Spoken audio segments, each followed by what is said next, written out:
కానీ ప్రజలు కూడా బడ్జెట్ ఏంటి, బడ్జెట్ ద్వారా వచ్చేటువంటి ఒక అలొకేషన్స్ ఏంటివి, విధి విధానాలు ఏంటివి అని చెప్పని అందరూ కూడా ఎదురు చూస్తారు. అయితే పిండి కొద్ది రొట్టె, ఎంత పిండి ఉంటే అంత రొట్టె చేయగలుగుతాం. ఇది ఒక అంశాన్ని బడ్జెట్ అనాలిసిస్ లో తప్పనిసరిగా గుర్తుపెట్టుకోవాల్సిన అవసరం. రెండవది, ఇంతకుముందు మాట్లాడుతున్న పెద్దలు చాలా విషయాలు మాట్లాడారు. వాస్తవానికి there is nothing to talk. Sai Prasad గారు మాట్లాడినారు, రాజు గారు మాట్లాడినారు, కృష్ణారెడ్డి గారు ఆయన ఎలాబొరేట్ గా పాపన్న మాట్లాడిన తర్వాత is not much. But then కొన్ని నా దృష్టిలోకి వచ్చిన అంశాలు నేను మీ దృష్టికి తీసుకొచ్చేటువంటి ప్రయత్నం చేస్తాను. బడ్జెట్ ను విశ్లేషించినప్పుడు, రాష్ట్ర బడ్జెట్ ను విశ్లేషించినప్పుడు గవర్నర్ గారి ప్రసంగం, దాంట్లో పొందుపరిచిన అంశాలు, రెండవది ఆర్థిక మంత్రిగా మంత్రి ప్రవేశపెట్టేటువంటి ఒక బడ్జెట్ ప్రసంగ పాఠం, దాని తర్వాత ఇంతకుముందు సాయి ప్రసాద్ గారు చెప్పినట్టుగా మీరు ఈ లెక్కలు చూసినరా, ఆ లెక్కలు చూసినరా అని మమ్మల్ని అడిగినారు. ఆ లెక్కల సారాంశము, తర్వాత socio economic survey reports, CAG reports, ఇవన్నీ కలిపి అనలైజ్ చేస్తే బడ్జెట్ లో ఉన్నటువంటి ఒక లోగుట్టు అంతా కూడా బయటకు వస్తుంది. ఉట్టి సంఖ్యలు చూస్తే అద్భుతంగా అనిపిస్తుంది, కానీ లోతైనటువంటి ఒక అధ్యయనం జరగాల. దాంట్లో ఉన్న మంచి చెడులేంటి, ప్రభుత్వాలు చేసేటువంటి ఒక మోసాలేంటివి, లేకపోతే ఏ మార్పులేంటివి అని అర్థం కావాలంటే కొంత లోతుగా విశ్లేషణ చేయాల. జనరల్ గా మాకు అంత టైం ఉండదు, అంత ఓపిక కూడా ఉండదు. ఇలాంటి పెద్దలు చెప్తే కొంచెం ఎక్కువ నేర్చుకుంటాము. But whatever the little research that we have done, అది మీ దృష్టికి తీసుకొచ్చేట ప్రయత్నం చేస్తాం. ఇంకొక అంశం కూడా ఏంటి అంటే, ప్రజలకు అనేక ఆకాంక్షలు ఉంటాయి, ఆస్పిరేషన్స్ ఉంటాయి. ఆస్పిరేషన్స్ వర్సెస్ ఆస్పిరేషన్స్ ను దృష్టిలో ఉంచుకొని ప్రభుత్వాలు ఇచ్చినటువంటి అష్యూరెన్సెస్, ఆ అష్యూరెన్సెస్ ను ఫుల్ఫిల్ చేయడం కోసం కేటాయింపులు ఏంటి, ఖర్చు ఏంటి అనే అంశాన్ని మనం దృష్టిలో పెట్టుకున్నట్టయితే ఈ బడ్జెట్ నాకు అనిపించింది ఏంటి అంటే, ఇది ఒక అంకెల గారడి, ప్రజలను మభ్యపెట్టేందుకోసం మసిబూసి మారేడుకాయలు చేసినట్టుగా స్పష్టంగా కనబడతా ఉంది ఈ బడ్జెట్. రెండవది, నేను I cannot legitimise the lacunas in the present budget by making a statement that all the governments, successive governments, end of the day do only this అని చెప్పని నేను I will not be able to do this legitimacy, because every government when they come to the power they make an assurance that మేము గతం కంటే చాలా గొప్పలం, మేము గతం కంటే చాలా అద్భుతంగా పరిపాలన అందిస్తాం, మేము గత తప్పులన్నీ సరిదిద్దాం అని చెప్పిన అధికారంలోకి వచ్చిన తర్వాత you cannot ride on if at all there are any mistakes done by the previous government. You have to be candid, clear and transparent, and then whatever that you have promised to the people, you have to implement it. ఇది తప్పనిసరిగా ఒక ప్రజాస్వామ్యవాదులుగా, చదువుకున్న వాళ్ళుగా budget analyse చేసినప్పుడు ఆ objectivity తోటి మనం చూడవలసింది. If you legitimise that previous governments ఇట్లే ఉన్నాయని, 70 ఏళ్ల నుంచి ఇట్లున్నాయని నరేంద్ర మోడీ గారు అంటున్నారు. 70 साल में क्या किया అని నరేంద్ర మోడీ అంటారు. మా రేవంత్ రెడ్డి గారు 10 साल में आप किया అని చెప్పని రేవంత్ రెడ్డి గారు అంటారు. So this game never ends, and end of the day people will remain where they are. వాళ్ళు అట్లనే పడి ఉంటారు, మనం ఇట్లనే అధికారం కుర్చీలు మార్చుకుంటాం తప్ప ప్రజల యొక్క జీవితాల్లో వెలుగులు రావు. కాబట్టి కొంత ఆబ్జెక్టివ్ గా, స్థూలంగా వాగ్దానాలు ఏంటివి, కేటాయింపులు ఏంటి, ఖర్చులేంటి, సంపద సృష్టిస్తలేదని చెప్పి చూడాలా. నాకు అనిపించింది ఏంటి అంటే, ఈ ప్రభుత్వం పరిపూర్ణంగా ఒకటి అంకెలగాడి, రెండవది somewhere along they are incompetent to generate the revenue. Sai Prasad గారు, తర్వాత పాపారావు గారు, వీళ్ళంతా కూడా చాలా స్పష్టంగా కొన్ని అంశాలు చెప్పినారు.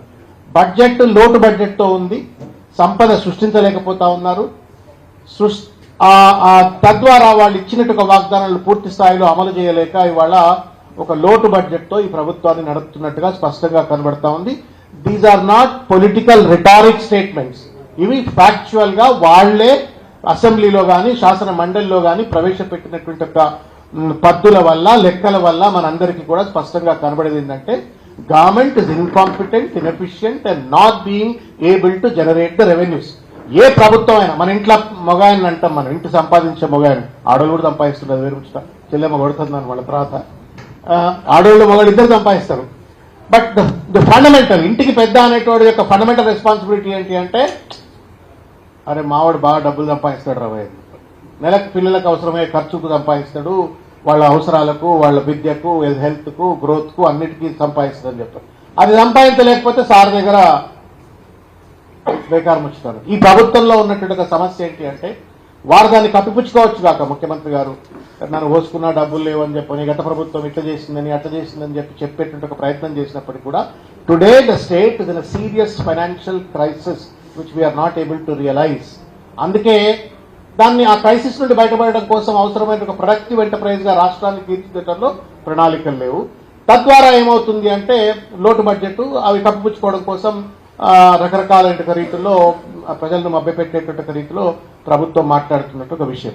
నేను ఒక విషయం తమరి దృష్టికి తీసుకొచ్చే ప్రయత్నం ఏం చేస్తానంటే రాష్ట్రం రేవంత్ రెడ్డి గారు ముఖ్యమంత్రి అయినటువంటి ఒక రోజు డెఫిసిట్ సర్ప్లస్ రెవెన్యూతో అంటే దాదాపు ఒక 779 కోట్ల రూపాయల సర్ప్లస్ రెవెన్యూతో రాష్ట్రం వాళ్ళ చేతిలోకి పోతే 2 సంవత్సరాలలో the deficit has come to ఇంతకుముందు మీరు అన్నట్టుగా 10,000 కోట్లు అని చెప్పేది అన్నారు. But I think it is around 9,420 crores of deficit. అంటే సర్ప్లస్ స్టేట్ 2023లో ఉన్నటువంటి ఒక సర్ప్లస్ రెవెన్యూ కాస్త అతి కష్టపడి బాగా చెమటోడ్చి ప్రభుత్వం సాధించిన విజయం ఏంటి అంటే 9,420 crores ఆఫ్ డెఫిసిట్. ఇది ప్రధానమైనటువంటి ఒక వైఫల్యం ఈ ప్రభుత్వంలో స్పష్టంగా కనబడుతుంది. రెండవది సిఏజీ రిపోర్ట్ కనుక మీరు చూసినట్టయితే 25-26 లో సిఏజీ రిపోర్ట్ ను మీరు పూర్తిగా కనుక చూసినట్టయితే 363 రోజుల పాటు అప్పు లేకుండా ఈ ప్రభుత్వం నడవల. 365 రోజులు ఉంటే 323 రోజులు రేవంత్ రెడ్డి గారు రోజు ఆర్బీఐ చుట్టూ తిరిగిండ్రు, ఆర్థిక మంత్రి గారు ఆర్బీఐ చుట్టూ తిరిగిండ్రు. అప్పు లేకుంటే అప్పు చేసి పప్పు కూడా అన్నట్టుగా అప్పు లేనిది ప్రభుత్వాన్ని నడపలేదు. అంటే ప్రభుత్వం ఇంతకుముందు అన్నట్టుగా సంపద సృష్టించలేకపోతా ఉంది అనడానికి ఇది స్పష్టమైనటువంటి ఒక నిదర్శనం. రెండవది ఏంటి అంటే సరే నేను I don't want get in to so much of debt. వారు 3,47,000 కోట్లు అప్పు తెచ్చి నేను 3,30,000 కోట్ల రూపాయలు కట్టినా అన్నారు. బట్ వాస్తవానికి వారు కట్టింది 1,67,000 కోట్ల రూపాయలే under the FRBM loans and then government guaranteed loans. But then what corporations have repaid also ఆయన అకౌంట్లు వేసుకొని నేనే కట్టేసినా అని చెప్పని ప్రభుత్వం ప్రజల్ని తప్పుదోవ పట్టించింది. అసెంబ్లీని కూడా బ్రీచ్ ఆఫ్ ప్రివిలేజ్ మాదిరిగా అసెంబ్లీని కూడా తప్పుదోవ పట్టించే ప్రయత్నం చేసినారు. But end the fact of the matter is that this government has breached the FRBM limits. ఇది ఫ్యాక్ట్. FRBM లిమిట్స్ దాటుతూ ఇవాళ అప్పులు చేస్తున్న ఒక పరిస్థితి స్పష్టంగా చూస్తా ఉన్నాం. ఇంకొక ముఖ్యమైనటువంటి ఒక సమాచారం మనం చూడవలసింది ఏంటి అంటే మనం ఓన్లీ కేటాయింపులు అలొకేషన్స్ రివైజ్డ్ ఎస్టిమేట్స్ చూసి ఇక సంతోషపడిపోతే మనం పప్పులో కాలేసినట్టు అవుతాం. అసలు మర్మం ఎక్కడ ఉంటుందా అంటే యాక్చువల్స్ మనకు మనకు వీళ్ళు ఇప్పుడు ప్రభుత్వం దయాకరణ వాళ్ళు ప్రవేశపెట్టిన బడ్జెట్ 24, 25, 26 and 26-27 3 బడ్జెట్స్ ప్రవేశపెట్టింది. You don't have the data from 25 to 26 actuals data పూర్తి స్థాయిలో లేదు.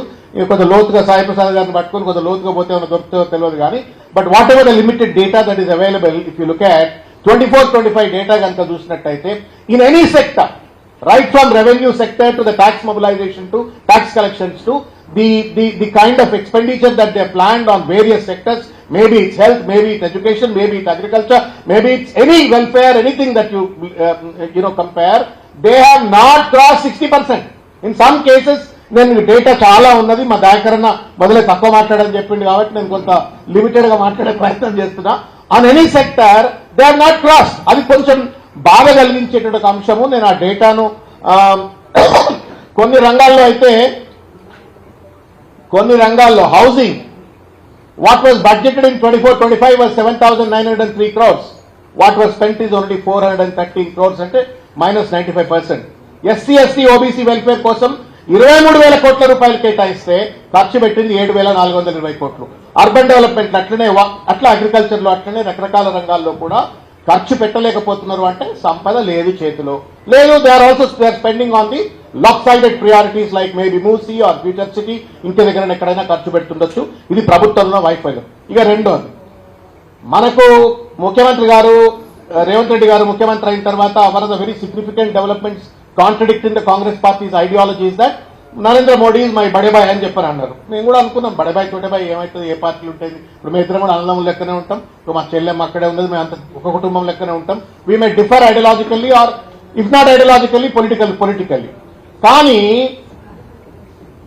ఇవాళ ప్రభుత్వంలో ఉన్నటువంటి ఒక కాంగ్రెస్ సిద్ధాంతాలకు వ్యతిరేకంగా మోడీ బడేబాయ్ అయిన తర్వాత మనం ఏమనుకుంటాం, ముఖ్యమంత్రిగా రాష్ట్రానికి బెనిఫిట్ రావాలని చెప్పని కోరుకుంటాం. If you look at the grant in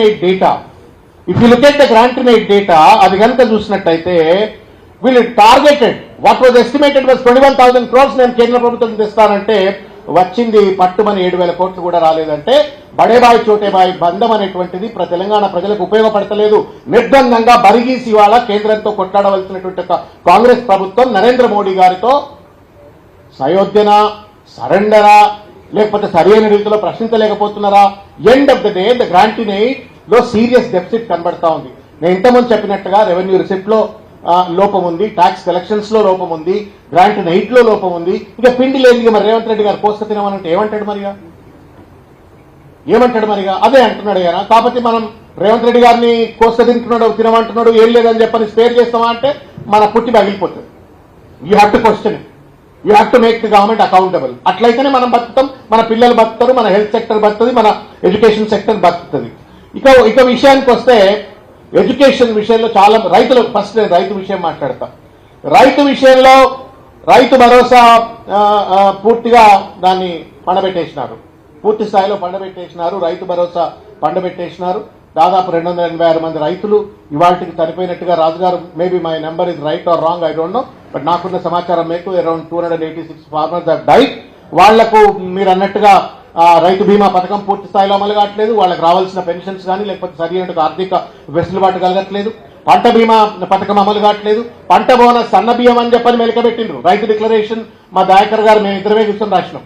మేము రాసినాడు సన్న బియ్యం అని రాయలే, మేము రాసిన అన్ని పంటలు రాసినాం. సడన్ గా మెలక పట్టుకొచ్చి సన్న బియ్యం అని చెప్పని మెలక పట్టుకొచ్చి ఆ బియ్యానికి మాత్రమే బోనస్ ఇస్తూ ఇవాళ మిగతా పంటలకు ఇవ్వకపోవడంతో ఇవాళ రైతులు అల్లాడిపోతా ఉన్నారు, బిచ్చగాళ్ళు అయిపోతా ఉన్నారు. వాళ్ళను పట్టించుకునే నాదుడు లేడు. ఎరువులు విత్తనాలు మీకే ఎరక నేను చెప్పవలసిన అవసరం లేదు.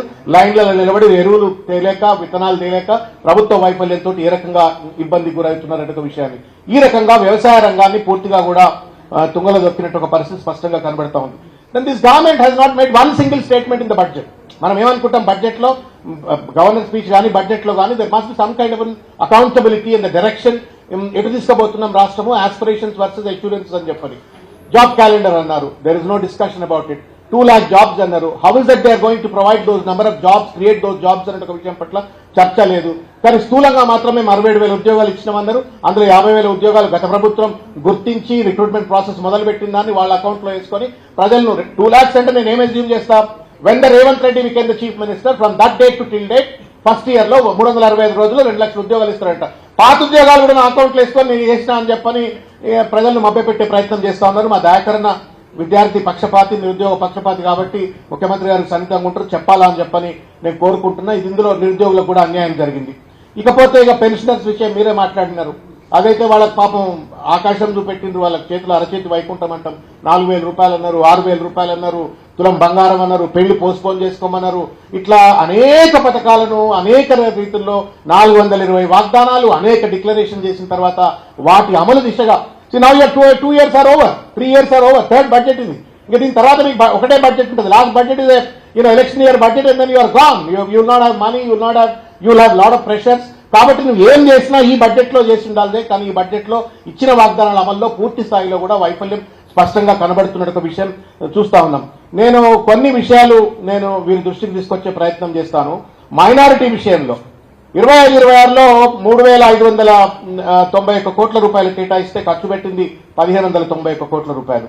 బీసీ డిక్లరేషన్ ప్రతి సంవత్సరం 20,000 కోట్ల రూపాయలు ఖర్చు పెడతా అని చెప్పనంటే మా దాకరణకే తెలుస్తుంది. I'm sure what they are spending. దాంట్లో ఇచ్చిన వాగ్దానాలు ఎక్కడ తుంగలో దొక్కబడ్డాయో వారికే తెలుసు. ఎస్సీస్ విషయంలో అట్లాగే జరిగింది. తర్వాత ఎస్టీల విషయంలో అట్లా దేంట్లో కూడా 40-50% కంటే ఎక్కువ కూడా దాటకపోతే ఇది ప్రజలను వంచన గురి చేసే బడ్జెట్ గానే గుర్తించవలసి వస్తుంది.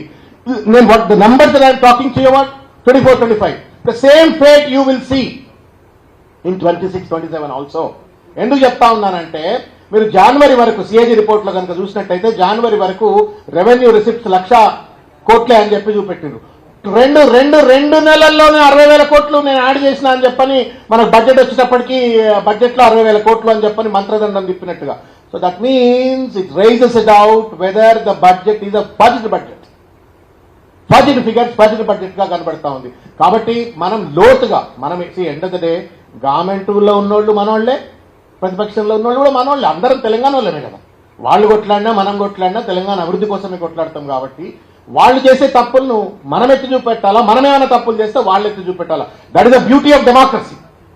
బ్యూటీ ఆఫ్ డెమోక్రసీ భిన్న ఆలోచనల సంఘర్షణల సమాహారమే ప్రజాస్వామ్యం. తద్వారానే ప్రజల యొక్క ప్రగతి, అభివృద్ధి అని చెప్పని అనుకుంటాం మనం. కాబట్టి ప్రభుత్వం బడ్జెట్ లో లోపాలు చేసిందనగానే ఎవరు కోపానికి రావాల్సిన అవసరం లేదు, మా దయాకర్ అన్న కూడా బాధపడాల్సిన అవసరం లేదు. I only appeal because is very close to the chief minister. కాబట్టి దీంట్లో ఉన్నట్టు లోటు పాట్లు, మన ఆస్పిరేషన్స్ అన్నింటినీ కూడా అర్థం చేసుకుని వారు పెద్దలు ముఖ్యమంత్రి గారికి చెప్పినట్టయితే, బట్టి గారికి చెప్పినట్టయితే కొంత న్యాయం జరుగుతుంది అని చెప్పని నేను ఆకాంక్షిస్తూ నేను చివరిగా ఒక విషయం నేను చెప్పదలుచుకున్నా, 2 విషయాలు చెప్పదలుచుకున్నా. మీరు కృష్ణారెడ్డి గారు, you really raise a very interesting topic which is very close to my heart. మేము తెలంగాణ ఉద్యమంలో, దయాకర్ గారు మనం అందరం తెలంగాణ ఉద్యమంలో ఉన్నప్పుడు one of the reasons why Andhra people have not left Hyderabad, ఎందుకు హైదరాబాద్ ను అట్ట పట్టుకొని కూర్చొని తెలంగాణ రాకుండా ఎందుకు అడ్డుపడ్డరు అని అంటే హైదరాబాదే. ఎందుకు అంటే హైదరాబాద్ హెస్ బిన్ డెవలప్. సరే వాళ్ళు క్లెయిమ్ చేస్తారు, మనం క్లెయిమ్ చేస్తాము. Who is responsible for the Hyderabad development అనే చర్చను పక్కకు పెట్టినట్టయితే Hyderabad has been fully develop and Andhras never wanted to leave Hyderabad. So there far they created obstruction for Telangana development. ఇవాళ తెలంగాణ వచ్చిన తర్వాత ఇంకా కూడా క్యాపిటల్ సెంట్రిక్ డెవలప్మెంట్ అనేటువంటి ఒక లోపభూయిష్టమైన ఎకనామిక్ మోడల్ ను ఇవాళ తెలంగాణ మీద రుద్దినట్టయితే తెలంగాణకు శాశ్వతమైన శత్రువుగా నష్టం చేసేటువంటి పరిస్థితి కనబడుతుంది. ఇవాళ ఆంధ్రప్రదేశ్కి పోండి, యూ హ్యావ్ రైట్, అక్కడి నుంచి రండి మీరుగా, వాళ్ళకి అద్భుతమైన తిరుపతి కనబడుతుంది, నెల్లూరు కనబడుతుంది, తర్వాత విజయవాడ కనబడుతుంది, గుంటూరు కనబడుతుంది, ఇంకా విశాఖపట్నం కనబడుతుంది. ఇట్లా అన్ని పట్టణాలు కనబడతాయి. తెలంగాణ దరిద్రం ఏం పాడో కానీ మనం హైదరాబాద్ తప్ప ఇంకొకటి లేదు. మనము ప్రోగ్రెసివ్ గవర్నమెంట్స్ ఎవరైనా సరే గవర్నమెంట్స్ ఏం చేయాలంటే it is not just Hyderabad.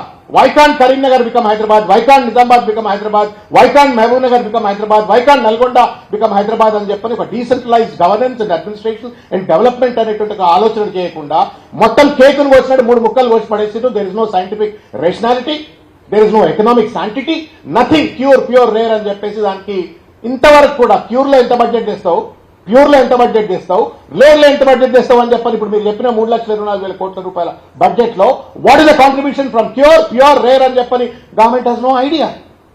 That means that without economic analysis, without objectivity and rationality, you wanted to cut the state into 3 cakes and convert that into a real estate enterprise, which is really dangerous. Krishna Reddy garu మీరు మంచి topic లేవనెత్తినారు. And I want this advocacy ముందుకు పోవాలని చెప్పి నేను భావిస్తా ఉన్నాను. ఎందుకంటే మొత్తం నగర కేంద్రీకృత అభివృద్ధి అనేటువంటిది రాష్ట్రాల ప్రగతికి శాశ్వతమైన ప్రమాదం. కాబట్టి దయచేసి ప్రభుత్వం ఈ రకమైన దృక్కోణంలో పక్కకు రావాలా.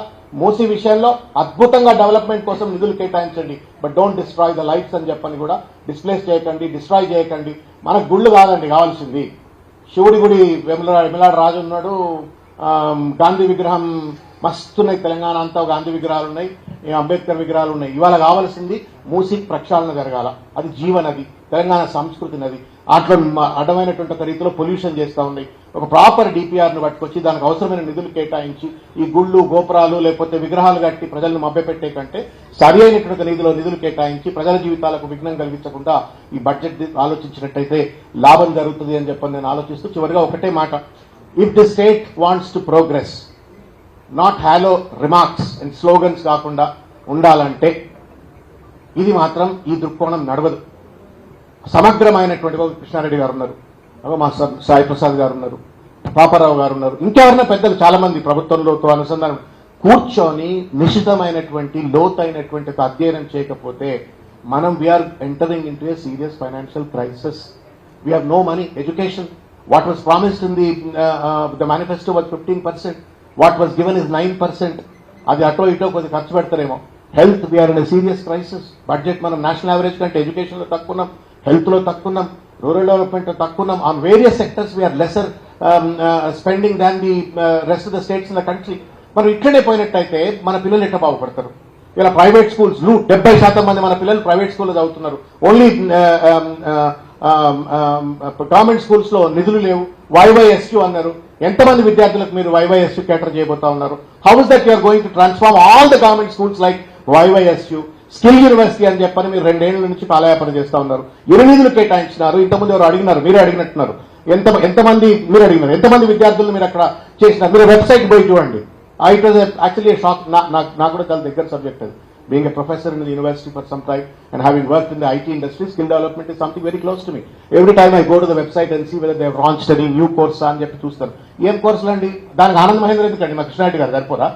దానికి ఆనంద్ మహేంద్ర, ఈ మహేంద్ర, ఆ మహేంద్ర అని చెప్పి పెద్ద పెద్ద పేర్లన్నీ ఉన్నాయండ్లా. But what kind of courses they are conceiving, what is the vision, what is the mission, how is that they are going to execute అనే దానికి క్లారిటీ లేదు. కాబట్టి టైం తక్కువ ఉంది, ప్రభుత్వానికి టైం తక్కువ ఉంది, చేసే పనులు చాలా ఉన్నాయి, ఇచ్చిన వాగ్దానాలు ఎక్కువ ఉన్నాయి, రాష్ట్రం అధోగతిలో ఉంది ఆర్థికంగా. కాబట్టి కొంత చర్చించి ప్రజాస్వామ్యబద్ధంగా కొంత లోతైనటువంటి రీతిలో ఒక ప్రొడక్టివ్ స్టేట్ గా కనుక రాష్ట్రాన్ని సేల్స్ ట్యాక్స్ ఎట్లా పెంచాలా ఆలోచించండి, ఎక్సైజ్ ట్యాక్స్ ఎట్లా పెంచాలా ఆలోచించండి, stamps and registrations why is that we're able to achieve only 60%, ఎందుకు ఆ 40% అకంప్లిష్ కావట్లే, రియల్ ఎస్టేట్ రంగం ఎందుకు నాశనం అయిపోయింది ఆలోచించండి, చర్చ చేద్దాం. ఉట్టిగానే వాళ్ళని ఇళ్ళని తిట్టుకొని బూతులు తిట్టుకొని మనం this doesn't really help the state beyond a point. రాష్ట్రం బాగుపడాలా, మన అందరి ఇళ్లలో కుటుంబాలలో భవిష్యత్తులు బాగుండాలా, పిల్లలు బాగుండాలా, అన్ని రంగాల్లో అభివృద్ధి చెందాలంటే ఒక ప్రజాస్వామిక వాతావరణం కావాలా, ప్రజాస్వామిక చర్చ జరగాల, ప్రజాస్వామ్యబద్ధంగా బడ్జెట్ను తయారు చేసి దాన్ని అమలు చేయాలని చెప్పని కోరుకుంటూ నాకు ఈ అవకాశం కల్పించిన మిత్రులు శ్రీనివాస్ గారికి హృదయపూర్వకంగా ధన్యవాదాలు. శ్రవణ్ భాయ్కి ఒక